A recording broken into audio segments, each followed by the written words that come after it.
so green, I can stare for 1,000 years, colder than the moon. It's been so long.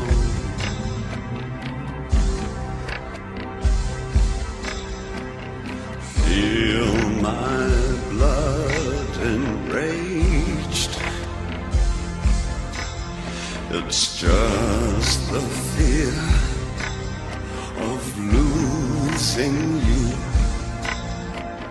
Don't you know my name? Well, you've been so long. And I've been putting out fire.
Heart that can never mend, whose tears can never dry.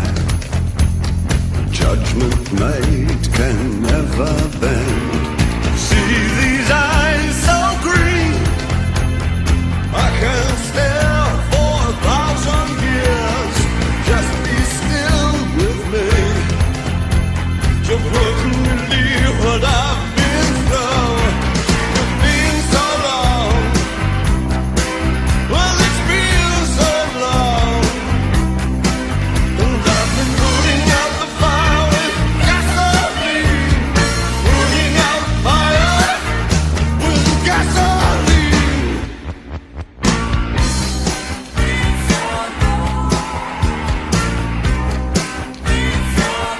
Well, it's been so long.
what can you say to that?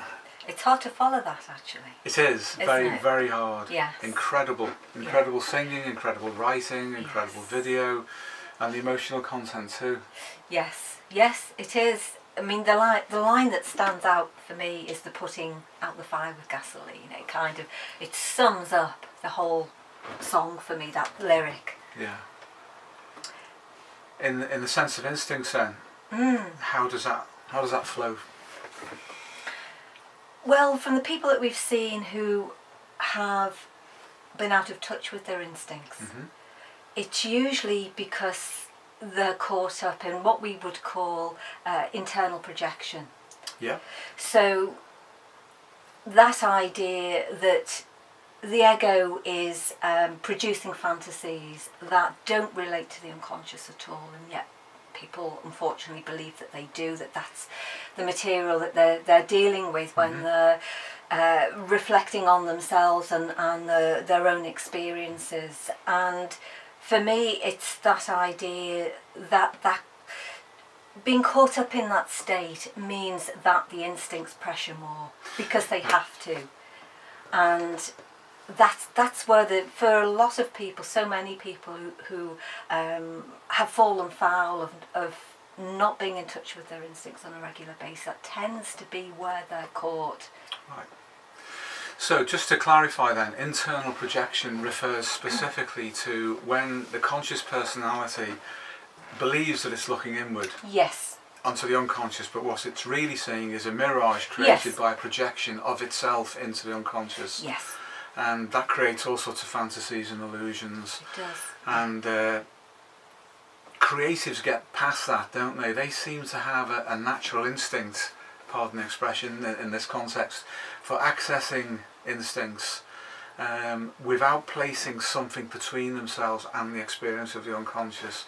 Whereas people who are perhaps less creative or haven't discovered their creativity, and a lot of, unfortunately, psychotherapists, psychologists, internet gurus, etc., seem to make this mistake insofar as what they see is a mirror of themselves with respect to what they know consciously. So it's a kind of narcissism. They're not experiencing the unconscious as it is, but through a theory, through a filter generated by a theory which is, in effect, completely false. Yeah. Yes, I think that's absolutely right. I'm also thinking too about some of the ways in which it's possible to observe what happens to people when they are out of touch with their instincts, because sometimes people will say to us, well, what does that mean? What does it mean to be out of touch with your instincts? How can we relate that to our everyday experience? And the thing that strikes me about it is that you tend to see extremes of behaviour. People tend to oscillate between states, extremes really, of behaviour when they are out of touch with them. Yes. So, for example, if it was in the context of a relationship, you might get somebody, say for example it's a relationship that's gone stale. The person concerned might stay too long. They might not act on their instinct to leave and to put an end to things.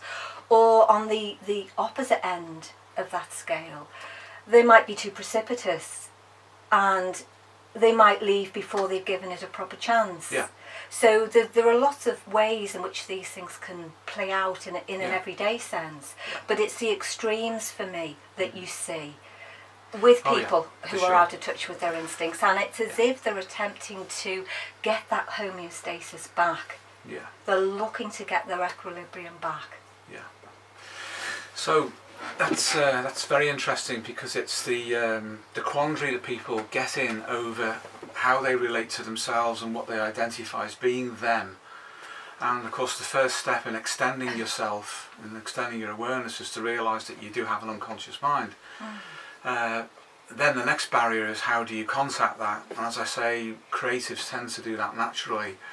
But once you get exposed to psychotherapists, then you get exposed to a whole field of different flowering theories. You do, because everything becomes an idea rather than an experience. And that they filter and distort what you actually can understand by that. So in order to actually find out what the unconscious really is, you have to let it approach you on its own terms, and that's where the big problem is, isn't it? Because most of us don't know how to consciously relate to that which is not us, apparently, from within. The position to take, though, on that is rather unusual, and we can get to that later, but very, very important, and it's relatively easy if you do it right. But I like what you say about how people get out of congruence with themselves, and they either act too hastily or they act not at all. Yes. And that leads people into having problems where they're left with an emotional charge which is disturbing them, and they don't know how to interpret that emotion. Yes. And if they've been told that emotions are irrational or unconscious, or have no meaning other than it being some awful state that they're in, then they don't communicate with themselves. Yeah, that reminds me of a line from the song, actually, where Bowie sings, "Feel my blood enraged." Oh, yeah. I mean, we use expressions similar to that, don't we? Such as something makes my blood boil. Yeah. But to attach an emotion to a physiological state is a very powerful thing to do. Yeah, that's a really good point. People mistake arousal states for being emotions, and emotions, affect in the technical sense, are not arousal states. An emotion can come from being in an arousal state, but the arousal state and the emotion in its pure sense are different, and it's making that subtle distinction.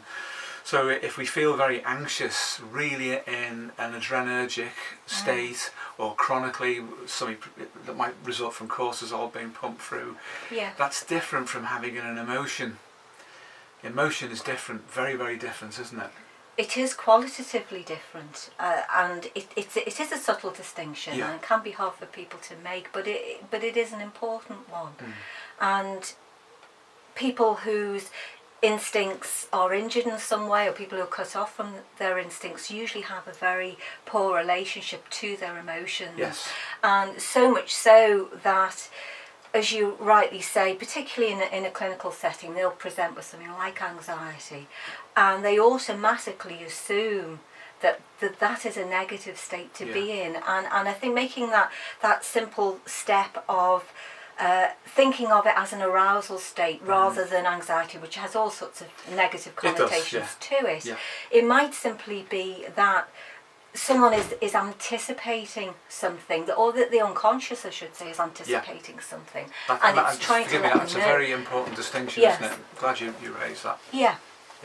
Between what the unconscious anticipates and what we might reflect upon consciously within our very limited bandwidth of consciousness in terms of planning for the future. But the unconscious has anticipations built into the genome. Again, that's something that we can come to in a moment. Yes, absolutely. And just making that switch, and I appreciate it's probably a bit of a cognitive switch to some extent, can be important. Because it's the difference between maybe somebody thinking they're going mad, literally, because they're in this arousal state, they don't understand where it's coming from, and that it might actually be something positive that's anticipating the next stage of their development. Yes, and that reminds me of this notion that Victorian, principally, that's how it's come down to our culture. So within the past 150 years mainly, perhaps a little longer since the time of Darwin, the instinct is blind. You hear the expression blind instinct. You do, yes. Well, really, instincts are anything but blind, and for this very obvious reason, that we're born with them as anticipations for complete situations in advance of where we're at. So they're anticipations of meeting needs, of meeting developmental stages in life. All of this is programmed into the genome, and it's on a time release mechanism which is conveyed into action in the world through the impulse we feel as instinct. But with the instinct is bound up an affect or emotional state which is qualitative and fundamental for consciousness, which is of course something that Professor Mark Solms and the neuropsychoanalysts have been working on for some time now. So it seems that consciousness emerges in the brainstem, in the limbic system, and then is projected out into the cortex and into what we normally think of as being ego or ego consciousness. But by the time we think about something, it's an after effect, literally, or an after force of an affect state which is being pushed from the level of gene expression deep within the brain and within the genome itself, via the mechanism of instinct for action out in the world. Well, we know, don't we, that instincts, kick in literally a split second before things are registered consciously. Yeah, that's the afterforce, isn't it? So it is literally an afterthought. So consciousness that we normally Yes. think of in a cognitive sense is an afterthought It is. to decisions that have already been made. Yes. And the anticipation of instincts is really, really important. I mean, puberty is anticipated genomically, and our instincts are mobilised towards that. Our hormones are released and are organised as messenger molecules to bring about changes in behaviour and adaptation. So they're hugely important, and as you say, problems come about, and we can discuss why. We can. When instincts become frustrated or misaligned Yes. with how we are adapting or failing to adapt in the world. Yes. Yeah. I mean, again, referring back to the song, the line of it's been so long. It's been so long. I mean, there's a lot of people who are probably in that situation where it has been an awful long time since they've had contact with their instincts. Indeed, and it's an ancestral memory, It is. which is something that we need to think about as well as feel about. That anticipation in that line, it has been so long, it's been right back into the archaic history of humanity over tens of millennia, perhaps hundreds of millennia, and even beyond. Yes. But it can also mean it's been so long since I attended to them. Oh yeah, but that's but the yes, correlation, definitely. which builds up the Yes. pressure between the ancestral drive to Yes. complete Yes. and then our failure perhaps in our individual life to enact that That's right. across our own timeline. Yes. And both are important and both need to be They do. addressed. Yeah. Interesting. Well, yes, Sigmund Freud, much maligned Sigmund Freud and his work on instincts. Yes. When they're frustrated, according to Freud, that's when we have problems, and the job of the ego or the ego is to direct instinct in a productive way by adaptation to the outside world.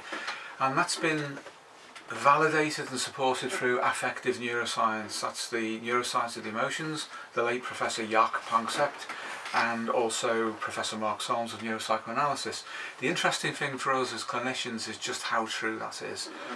And we're connected with the neuropsychoanalysts now. We're both on the clinical register. Yes. We're clinical fellows in neuropsychoanalysis in Mark Solms' organisation. But the interesting thing for us is that for decades before we were connected with Mark, we also experienced this directly, didn't we, in clinical practice, that when people presented, the distress that they were feeling, regardless pretty much of what that was, had an instinctive core to it. Whether that was a psychosomatic transduction into physical illnesses, whether that was what would be classed as anxiety or depression, obsessional compulsive disorder, pretty much you name it, there was usually some kind of frustration of instinct at heart. Yeah. So it's really important that we understand what that is and what instinctive pressure is.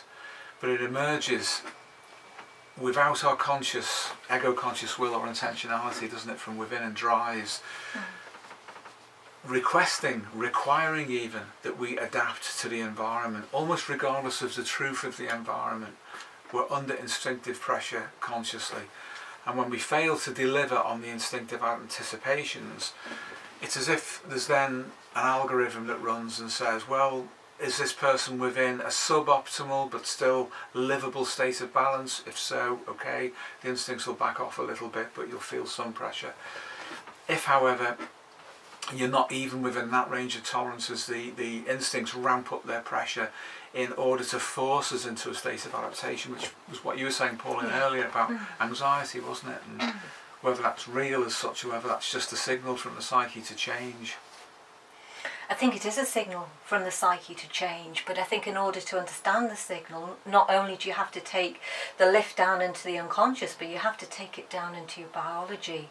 Yeah. And that's where a lot of other approaches do fall down and become psycho-reductive, because they don't really accept the importance of biology and the intentionality of the genome and its desire for us to fulfill our potential. And whenever I meet somebody now clinically who I suspect has an instinctive problem, then for me that is it's a necessary thing to do, is to drop people down into Yeah. the biology and Yeah. help them to understand the importance of instincts. Otherwise, I think what happens, particularly, for example, if we were to take a Jungian perspective on things, then we would be in danger of becoming psycho-reductive and falling into the internal projection trap of thinking that the fantasies that the ego produces are where it's at, and actually you become, at that point you're becoming further and further removed from what you need to do. And to quote the line from the song, you're actually putting out the fire with gasoline. The archetypes, the fantasies become the gasoline that fuel the problem with the instincts. So for us, that's become a very important distinction. Yeah, that's a really good way of explaining that, and that's what you say, isn't it? In real life, people who have no idea whatsoever what archetypes are supposed to be, and are in a state of suffering, however that has panned out for them in their life. As you say, it might be that something has just turned up in the body, it's been so repressed it becomes expressed that way, as well as psychosocially. Then there is always, inevitably, one or more instincts which are active and pushing that person to adapt differently. And when they pay attention, as you've rightly said, to the instincts in the right way, then instinctive pressure is immediately released off that person and they calm down. But if they're told to be rational about it, to think differently, to use your typical CBT or hyper-rational approach to things, then that's just further attempts to suppress, doesn't it? It's a major distraction, really, away from what's happening. And I think if you get down into something like the 7 basic emotional systems, Jaak Panksepp's work, and you get people to understand some, if not all, of those systems. For example, say the fear system might be pushing someone to get out of what might be a dangerous or an unhealthy situation. It's pushing them to get them to see that you know that's threatening to their well-being, and they refuse to accept it. Then they can start to see, really, in a very, very straightforward way, what is being required of them. Yes, yeah, exactly. Totally agree. And that's when the instinctive pressure backs off, and they are in effect opening up a channel of communication with the real unconscious, as opposed to the fantasized one that we were discussing earlier. It gives a new meaning to the word intuition, doesn't it? Oh yes. You know, it takes us right away from typological understandings of intuition to it being an instinct, and that intuition to get away or to flee a difficult or dangerous situation is still there, and it's been there for millennia, and you ignore it at your peril, really. You do, absolutely. So this all operates across lifespan development, doesn't it, on time release, and this is the through line that we talk about, and one of the main reasons to do your personal myth is to uncover that through line and find out where the instinctive blocks have occurred, because it's around that, isn't it, where the complexes form, good and bad. Basically, a complex is a learned adaptation or maladaptation that's generated through our engagement with the world. And then it becomes split off as a system that operates all by itself. It might start off as a defensive mechanism, a protective mechanism, and therefore be aligned of instinct. But later, no, it may become so split off from our through line and the intentionality of the genome that it becomes like a pathogen. It starts to eat away at us like an autoimmune response on the inside.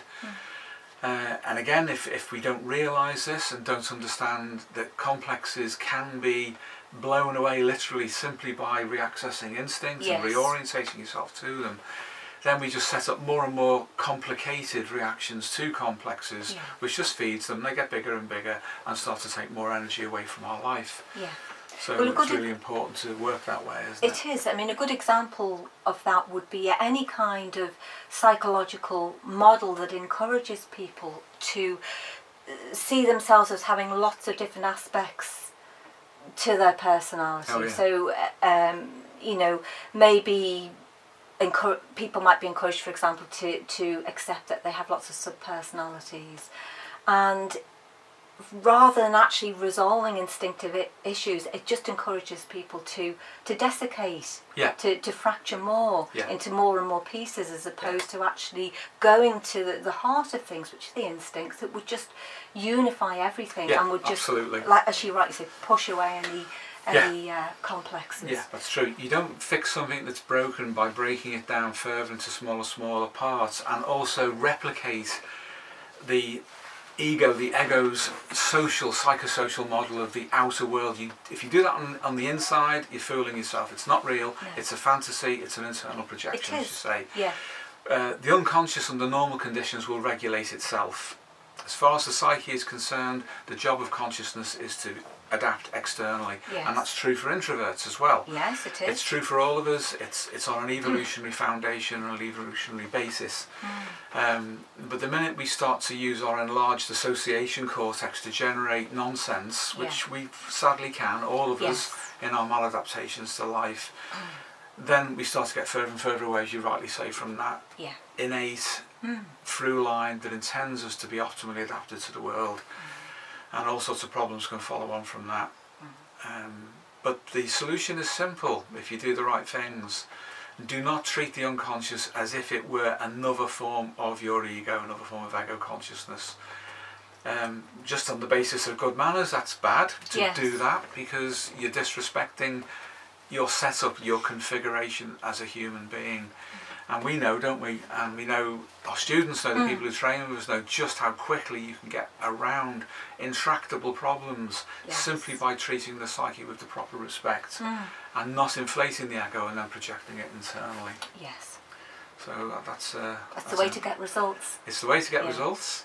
And another way is creativity, where you don't really even need a psychological model to do that if you use it properly. Obviously a lot of artists suffer, and that's okay in the sense that it's part of the production of their creativity, but you can access the psyche and access your unconscious and communicate it with it through creativity without excessive or unnecessary level of suffering, sometimes without any at all.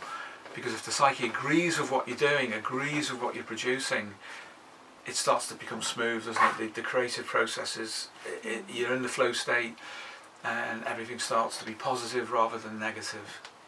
Yes, I think that's absolutely true. And the thing about creativity is that it shouldn't just be a sporadic thing that pops up every now and then. You think, oh, I really should do a bit of writing or painting or playing a guitar or whatever it happens to be. It should be something that permeates your life on a regular basis, like a pulse almost. Yeah.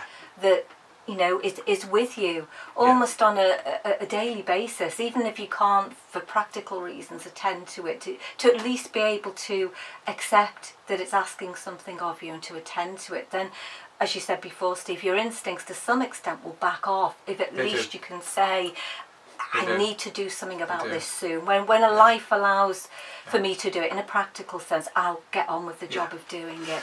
But you should build it into your life as being a regular part of your life, just like it is to get up in the morning and have your breakfast or whatever. But people tend not to do that, and that creates problems. Yeah, the subtleties, I mean, they are subtle, and they are nuanced of how to achieve this state of balance with your instincts and effectively just blow complexes away. That will need a podcast all on its own. And people should see this one first before we can move into that. Because otherwise it would take too long, and also it's important to allow this to sink in first before you begin to build upon that and make the necessary contact with the unconscious. But as I say, that's down the road. But there are things about the way that creativity in the form of myths and fairy tales have been presented in the past that give us huge hints about what can happen when instincts go wrong. And I know there's one thing that you're very familiar with in terms of myth and fairy tale that would be a useful example to give at this point. Yes. So, we're going to talk about the red shoes? The red shoes. Story of the red shoes? Yes, the red shoes, again, that Pauline did something on last year, didn't you, for Jung to Live By, but specifically now about instincts. Yeah, yes. I think rather than going talking through the whole story of the red shoes, it's probably just important to tease out that which is particularly valuable from that story. Yeah. And I think if archetypes are anywhere, they're in the culture. Yes, totally agree. And in such things like fairy tales. Yeah, would you think so more than myths? In the sense that they're so focused, aren't they? And the narrative is clearer, perhaps fairy tales. Yes, I think the narrative is clearer in fairy tales, and because of that, the solutions to the common human predicaments which are expressed in fairy tales, which is important because then you have a place to go to, not only to understand a particular situation or context, but you can also find the solution in there too, which is incredibly encouraging and reassuring for people. Yeah. So, the red shoes then, and instinct, and what can go wrong? Yes, well, losing touch with, the red shoes obviously are a metaphor for joy and vitality and creativity, and connecting creativity to spirituality as well, in order to find that dimension in your life. And I don't want to go into the story in too much detail, but just very briefly, the young girl in the story who has crafted this pair of red shoes herself by her own hand with little bits of cloth, rags, is creatively in touch with her inner riches, because it's the making of the shoes that brings her joy, and that is so important. And in the story, the shoes are taken off her by an old woman who picks her up and takes her in, and literally thrown on the fire and burnt to ashes. And at that moment, something changes. She loses that deep inner connection to her joy, to her handmade life, to her creativity. And the red shoes are replaced with a new pair of red shoes that become part of her new persona of your life, which is approved of by the collective, by the outer world. Can I ask a question? Yes, of course. Yeah. So the first pair that are taken off are by the old woman and burned. Yes. That's a loss of something, obviously. Yes. I wonder then, was that loss actually to protect her? Or was it a misplaced attempt at protecting her, if not a genuine one? Or was it malevolent? I'm unclear, but to move on to the second part of it then, when she acquires the new set of red shoes, that's different. It's not the same, it's a replication of something, but has something crept in there that shouldn't be there, or just so I understand how the story flows. Yes, okay. Well, there's probably a lot of elements, important elements in there. One, I think, is the old lady is a spinster. She's childless. She doesn't have children herself. So we see something of the desire for her to fulfil her own instinctive needs by taking this young girl out of the forest and giving her a home and giving her things which she believes are essential to her well-being. And the thing about the young girl, because obviously she is a young girl and she's relatively naive about life, that going with the old lady, the draw, if you like, to going with the old lady is that somehow that will make her life easier. And you see this kind of thing played out in real life over and over again, that people make choices that they believe will make their lives easier. So it might be that, again, to come back to relationships, because they seem to be at the crux of everything, that somebody will choose a life partner because it makes their lives financially easier in some way, but it doesn't fulfill them at a deeper level, a level which gives their lives meaning. And this is what you're seeing, really. This is what the story is saying, that the girl takes on these red shoes that to all intents and purposes will make her life easier, and that's approved of by the culture to some Right. extent, and yet in the process of doing that she doesn't realise what it is that she's given up. Right, got you. And that's essential, I think, to understanding the message of the story. And so she wears these new red shoes. She goes to the shoemaker with the old lady, and there's all. You Yes. probably remember. There's all the approval of that. It's Yes. something, the resonance and it's latent in the story. Yes.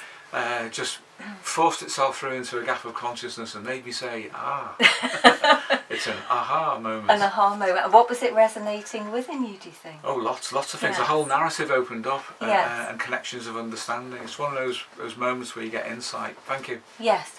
Well, there's a couple of men in the story. One is the old shoemaker that I've just referred to, but there's also an old injured soldier as well. But essentially, in terms of understanding the narrative, they are the same person. Yeah. And again, in classical Jungian terms, they'd be considered he will be considered a trickster figure, somebody who is kind of.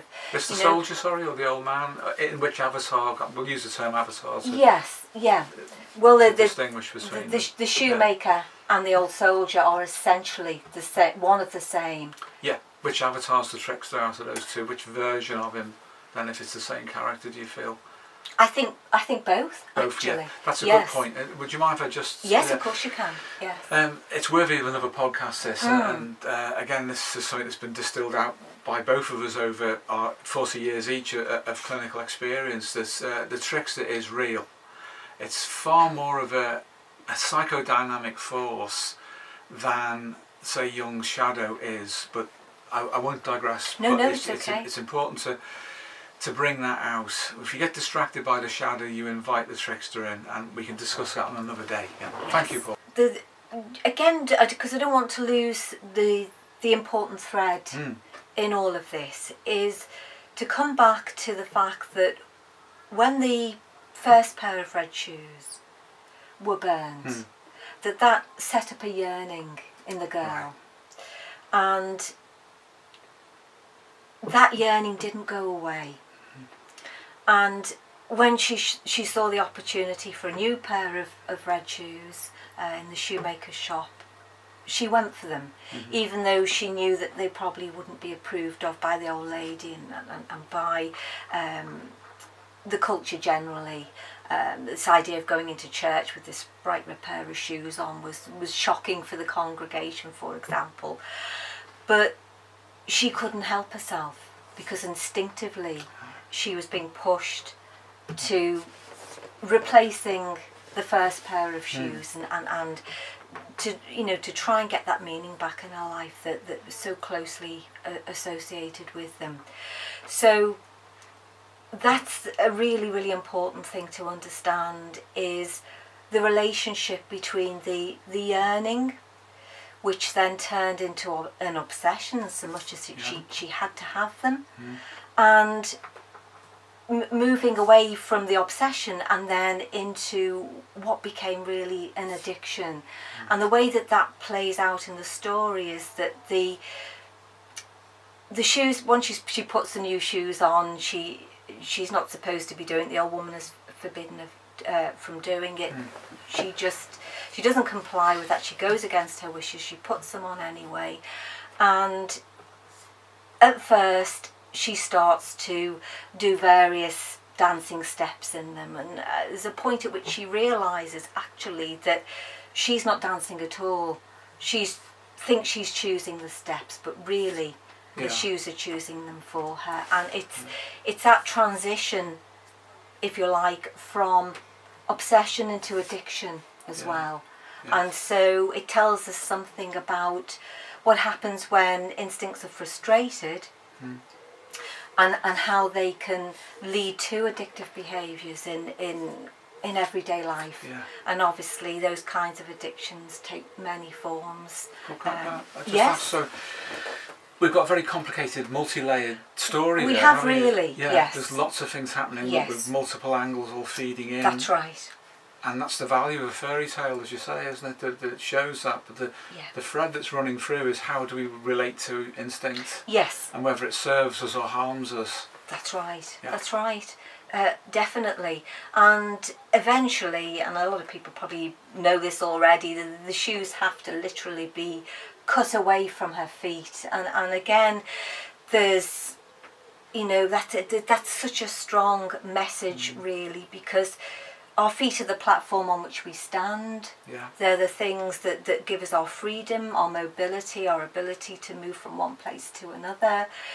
So to have them cut away suggests that there is a deep need to start again. Yeah. And it might mean that if it's in the context of an individual life, that a person may have to look at how they've been living their life, and they may have to literally cut away Yeah. from old patterns Yeah. of being or relating or whatever it happens to be. And what we would call them complexes, wouldn't we? Yes, within we this would. context, Yes, because they're we all would. adaptations. Yes, they are. So it might be that it's being required of an individual person by their instincts to cut away from old ways of behaving, and as you say, in so doing, cutting away from old complexes, Yeah. and to a new stage of adaptation. Yeah. Yeah. So that would require people to update their self-concept, who they think they are when they look inside and refer to the through line of their life, all of the memories that gather around them, Yes. that thing which is the inner mirror to us, Yes. rather than the projected mirror in, but that which basically says, yes, I have existed, I've had a life, these are my adaptations, as that they wrap around the through line. Yes. But the through line is powered by instinct, isn't Yes, it? it is. Yeah. Yes, it is. And it will let you know if you're your instincts will let you know if you're straying away from that through line in lots of different ways. But like I say, the message of the story really is that it nonetheless, although, and you see this a lot in fairy tales, this kind of brutal loss really, and it's shocking. Yeah. It's meant to be shocking, Yeah. because it's meant to wake you up to Yeah. what's really going on. Yeah. But as awful and as extreme as that might seem, what it does is it creates the basis for, like I say, a new form of adaptation, and for people to rebuild themselves. And they can do that by identifying what that through line is, Yeah. and the significance of it for them in their own lives, and literally weave a new life around that. Actually, all the creative possibilities then can be woven around that, and move them into the future in the way that they were So intended who we to should be by their then genome. breaks through. Yes, so it to does. speak. Yes, Yeah. it does break through. Yeah. Yes. And we can realise our full potential with that action of breaking through. Yes. Yeah. Yes. So we get that in the culture too, don't we? We get the red shoes in the culture. We do. And the connections with dance. Yes. And dance is a great way to liberate yourself and express yourself, but it can be an entrapment too if we have the wrong attitude going into the dance with respect to our instincts.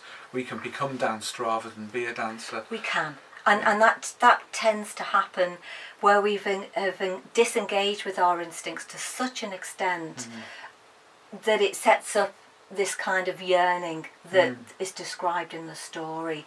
And sometimes people are so they're so cut off from them that for a time, and this goes back to the beginning of what we were saying, you get this kind of oscillation really, that they're so hungry for animation and for creativity. I mean, I think Clarissa Pinkola Estes says that people become soul starved. Yeah. And that's what makes them crave things so badly that they then they kind of flip to another extreme then, which we would call addiction. Yeah. And they can't get enough of whatever that thing is. And in a culture that can be quite marked, can't it? Yes. It can be the chasing of things that aren't really rooted in you It could. or in your ancestors even. Yes. And you can only liberate yourself from that when you realise and you finally yourself reject the red shoes by an act of insight Yes. and conscious will, that Yes. you take them off Yes, before you can't take them off. that's right. And Before they dance you. Yeah, Yes, before they for dance sure. you. Yes. And dancing's great, isn't it? It is. It's wonderful. Should we dance? Why not? Let's dance. Let's dance.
We're going to have a dance. Are we going to have a dance? Let's dance. A sedentary one. A sedentary one. How does that work? Well, what we do is we spin. Oh! Oh my god! Did you go all the way around? Yes, I do. I need to go the other way now because I'll be dizzy otherwise. You go the other way? I never knew that. She goes the other way. Let's have it. Shall we? Which way am I going now? Where we like. I'm going I've been clockwise. I want to go anti-clockwise now.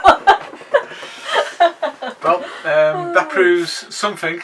You can't dance, even though she was a dancer.